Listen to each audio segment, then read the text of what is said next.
आता पण नको रे बाबा. दांडगे होते तेव्हा बरा होता, सगळे मेले बका बका तरी बघितलं. आता म्हातारा झाले, 2 कुत्रे वाटेक गावले, एकाने तोंड वर करून जायची अवस्था झाली.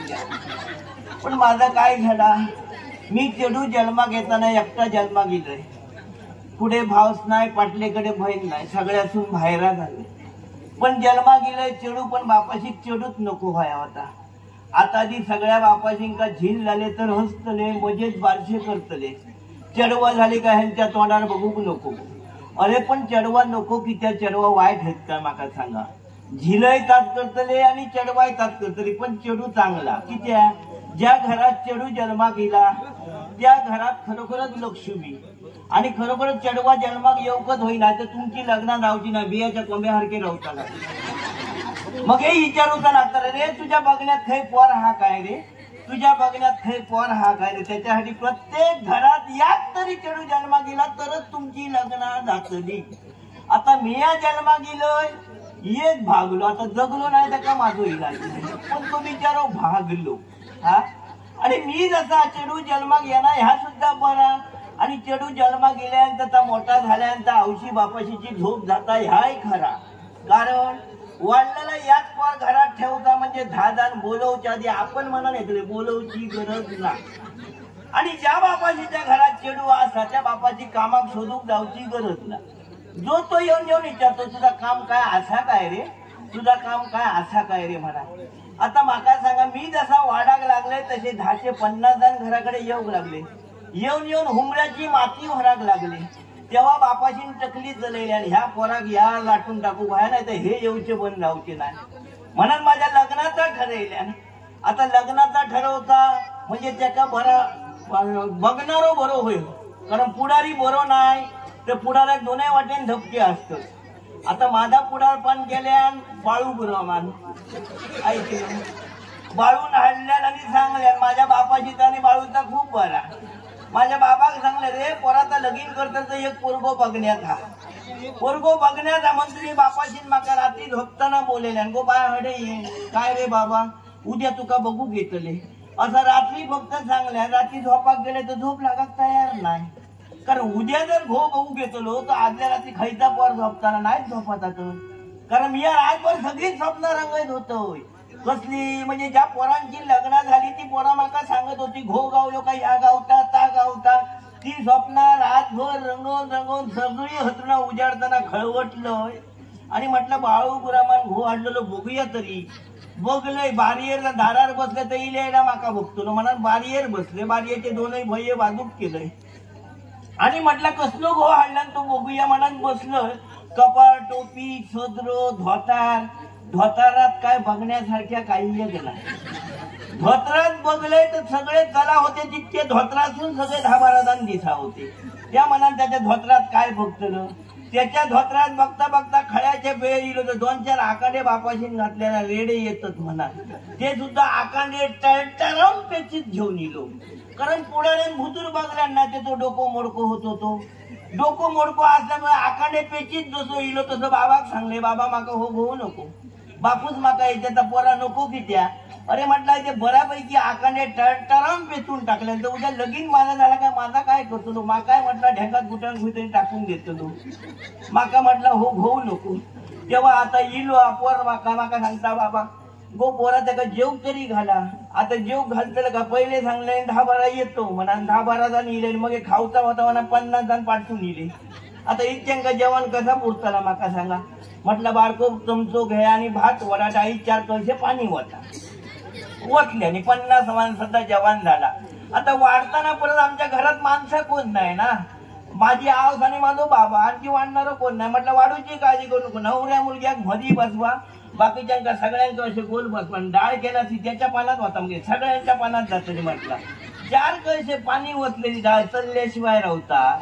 ती सगळी डाळ खाल्यानी ऐकलं जेवले सगळे. त्याच्यात गावकरी 1-2 गाराण्या काढल्यानी त्यांना ओल्या मिरचीची सवय, जेवणाबरोबर ओली मिरची नाही तर खाली उतराक तयार राहायचा. का एका पत्रावर मिरचो खाल्या आणि खाल्यान तो जाग्यावरच मेलो इरगाळलो ऐकलं. म्हटलं ह्या का उठला आणि माडाच्या मुळात घेऊन ना पहिले धुवून हाडा त्यांना माडाच्या मुळात झाल्याने परत नवऱ्या मुलग्या काय आग्रह केले, ती या 2 खा ती या 2 खा. त्यांनी पत्रावळवर मिरचो खाल्या आम्ही बसवताना पाटा बहुती रांगोळी घालूक नाही, मग ह्यांनी चारही वाटेच रांगोळी घातल्या. म्हटलं ह्याका उचला त्याका घेऊन जावा, त्याका माडाच्या मुळात धुवा. तो धुवून येता खयलो, तिथून जो पळालो बाहेर झालो, तो पळता पळता डोकं मोडको न्यासनात अडकलो आणि त्या न्यासानाही सुटला, शिरा पडला. काय बघण्यासारखे नाही. मग हे काय करतलं आता. म्हटलं दुसरं गो कोण हाडतलो, तो विलास गुरुमानी हाडल्याने. तो हाडले तो बरो हाडल्याने, पण त्याच्या कपाळ एकही येत नाही, सगळा चाक चाक चाक चाक गुळगुळीत होता. पण मी सांगते पोरांनो, याक लक्षात ठेवा, तुमका लग्नाची आसाच त्यांनी ऐका. तुमका जर घोव करू तो असलो, टकलेर केस नसलो घोव करायचो, कित्या करायचो. नाही तर आहे हाडल्यान कोणी पुढाऱ्या आहे नको माका टकलेर केस नाही, तो टकलो नको माका असा म्हणा नको. कारण टकलो जर घोव केला तर घरात आपण म्हणा लक्ष्मी येतली, पैसो शोधूक जाऊची गरज नाही. आणि दुसरं म्हणजे काय, आणखी त्याच्यामुळे 2-3 फायदे. आता थोडा पाणी कमी लागताला, कसा आता तो मे महिना पाणी मिळणार नाही, पाणी कमी लागताला. नाव गेलो काय घसकर वाचल्यांचा फसकर खाली येणार, थांबणार नाही. मनात सांगते पाणी कमी लागा व्हायचं, टकलेर केस नसलं घोव करायचं. दुसरी गजाल काय, लगीन झाल्यानंतर पोरा ही जातली. आताशी पोरा ही घसरगुंडीशिवाय रवणत नाही. टकलेर केस नसलो घोव घरात, आता घसरगुंडी खेळा पोरांका बाहेर घेत्या काही एक पाठवायची नाही. वाडग्यावर त्याला गव्हाच्या कपाळ वाचायचा, एका एका पोरात बसत राहायचा, घरातल्या घरात घसरगुंडी. तिसरो फायदो बसलो, समजा पळपट हाती नाही गावलो, चपाती लाटू घरकत. मी तो विचार सगळं केलोय आणि म्हटलं ह्याच्या जोंगणा लगीन करतले, ह्या ठरवलंय मी.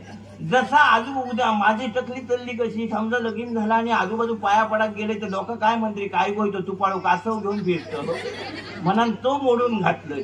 आता तिसरो घो हाडतलो कोण, तर बाबल्या गुरुमान हाडल्या. बाबल्यान हाडल्यान तो बरो होतो, बाहेरसून बरोबर दिसतो, बोको कसं कुमियासारखं नाही. आता आधी काय पोरांका फक्त बाहेरसून बोको कसं दिसलो, काय पोरांनी आई बाबा हात टाकल्याने गेली. पण तसा करू नका, पहिले बाहेरचे रंग बघून भुला नको, पहिलं भुतूतलो रंग बघून होईल. बाहेरचा रंग बघून गेलास ना तर मग होडी गावतली आणि मग सांगता आहे माका होडी गावली, आता मर बुडा. मनात सांगतोय बाहेरचे रंग बघून भुला नको, पहिलं भुतूतलो रंग बघा. की त्या अनुभवात सांगतोय, मी पण बघलोय, बाहेरसून कुमियासारखं दिसलो, बोको कसं दिसलो, होय म्हटलोय. लग्नाचे 4 दिवस पाठी पडले आणि घरात नागपंचमीच्या आधी नागोबा हजर. अरे किती वर्ष आता म्हटलं हो नागोबा मी पूजू, आणि शिरा पडला तो नागोबा. तो नागोबा घराकडे गेले तर हांडे खुर्च्या सगळा भरलेला होता. पण ह्या हाडलेला आणि शेजाऱ्यांचा लगीन झालं, दुसऱ्या दिवशी सगळे इले आपापला उतरल्याने, कोणी खुर्चे उतरले, गौरव येलो तर आपल्या हांड्या घेऊन गेलो, सगळा काय मोकळा करून टाकले. म्हणता म्हणता घरात घो आणि मी याच राहिलो, संसारात आणखी काय नाही. तरी पण म्हटलं ह्याच्यामुळे दिवस काढतले म्हणा ठरवलंय की ते आता लगीन बापाशी करून दिले म्हणजे ह्याच्या चांगला दिवस काढ. आता किती वर्षावर नागोबा पूजू तो लागत तितक्या वर्षा पूजतले. पण म्हटलं लगीन झाल्या बाईक याक तरी पोर जाव व्हाय, नाही तर त्या बाईक बाहेर फिराक जाऊ नको. सकाळी जर कोणाला दिला गो वांदोटा आडिया गेला, गो वांदोटा दिसला असं म्हणता, पण ह्याच्यासाठी पोरा जाव होई म्हणा त्याच्यामुळे दिवस काढले. पण पोर कसा जाताला हो, सकाळ दुपार संध्याकाळ सोरो खाल्यांच्या ह्याची टकली खाली वरत नाही. मग पोरा कशी जातले, ह्या सकाळी सांगत लागा बाबा उठलो तर उठलो, कामात गेलो तर गेलो, नाही तर मेलो, टकली दामून थंड मेलो. पण उठलो काय 5 तासात भीती ना, काम करीत राहतो. ऐकलो उठा होय फक्त टकली, पण टकलीच वर जायना ना. किती देवांकडे गेले, देवा म्हटलं माका पोर जाणार नाही. ऐकलं देवा विचारलं, देवा माझ्या माका पोर जाणार नाही. विजय गुरुमान राहता वारा उभ्या त्याच्याकडे गेले, त्याला विचारलंय. देवा म्हटलं माका पोर किती वर्ष जाणार, तर त्यांनी काय बोगम मध्ये माका काय सांगल्यान, पोरा तुका पोर कसा जाताला, चुलीत जर आग पेटवची असली तर त्याच्यात लाकूड बरा लागतात. या तुका लाकूड गावला तर वाळलेला गावले म्हणा, तुझी आग घुमतच हा. आता किती वर्ष म्हटला घुमता ती धुमानली, शेवटपर्यंत घुमतच रवली. पोर काय माका झाला नाही. आता पोर झाला नाही तर म्हटलं काय करायचं हो, आता याच्यामुळे दिवस कसे काढायचे. ऐकलं पण शेवटी काय झाला, पोर शेवटी माका जाऊकत नाही. एक दिवस असं झाला की ह्याकडे आणखी रोग होतो, तो माकाय माहिती नाही. ऐकलं ह्याका आणखी एक रोग होतो, तो पुढाऱ्यान माका सांगलाय. डोळ्याची झोप होती. डोळ्याची झोप म्हणजे डोळे उघडे टाकून झोपल्यानंतर त्याला म्हणतात डोळ्याची झोप. ऐकलं आणि असंच एक दिवशी डोळ्याची झोप म्हणून तो डोळे उघडे टाकल्याने झोपलो. माका काय वाटलं हो घेतले आणि झोपलो. हा म्हणून मी ह्यांका उठवूक गेले हो उठा उठाक तयार ना माका वाटलं हो मी येलो म्हणून दिले आरण मारून देतुक्षिणी शेजारी धगवच्यात मार्गार होते सगळे कोयते कुराडी घेऊन इले त्याची त्याच्या सरनार ठेवल्यानी वरा नाही तिरडी बाणान सरनार ठेवल्यानी चारही वाटेन त्याचे चुडी पेटवून राहिल्यानी तसं भाजलो तसं त्याका जाग इली उठलो रे माका बाहेर काढा म्हटलं मुळीच काढू नको दांड्यान भुतूर टाकला कारण दारू खाऊन खूप शाळल्यान माका मनान बाहेर काढू नको आणि शेवटी जितो जाळून त्याका मारल्याने थंयसून गोवासून बाहेर आलं आता खरी तरी आपला पोट भरात कसा काम करतोय मी